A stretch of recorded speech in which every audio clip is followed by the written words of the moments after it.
कमबख्त अपने पापा के चक्कर में, मामा के चक्कर में, मम्मा के चक्कर में आपसे शादी नहीं कर रहा है, इसका मतलब वो आदमी का बच्चा ही नहीं है, फिर वो मर्द ही नहीं है।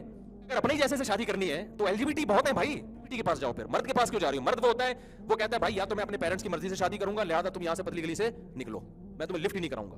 अगर मैं लिफ्ट कराऊंगा तो मेरे पापा इजाजत नहीं दे रहे हैं, तो मैं लिफ्ट करा के फिर तुम्हारी जिंदगी से खेलूंगा नहीं।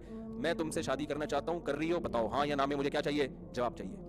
कल्चर की ऐसी की तैसी। तो ऐसे मर्द के बच्चे से शादी करो ना यार। समझा रहा, मैं खवातीन को समझा रहा हूँ, उनकी समझ में नहीं आ रही है। तो जब कोई बॉयफ्रेंड कह देना, मैं लड़कियों को कह रहा हूँ, जब तुम्हारा बॉयफ्रेंड कह देना मेरा पापा राजी नहीं है, एक थप्पड़ लगाया करो उल्लू के पट्टे।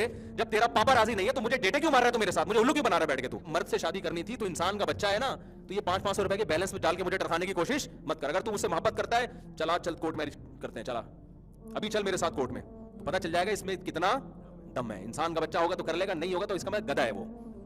तो अपनी जिंदगी इन गधों के पीछे बर्बाद मत करो। लड़कियां बेवकूफ बन रही हैं, गधों के पीछे बर्बाद हो रही हैं। तो ये है Valentine, it is called Valentine.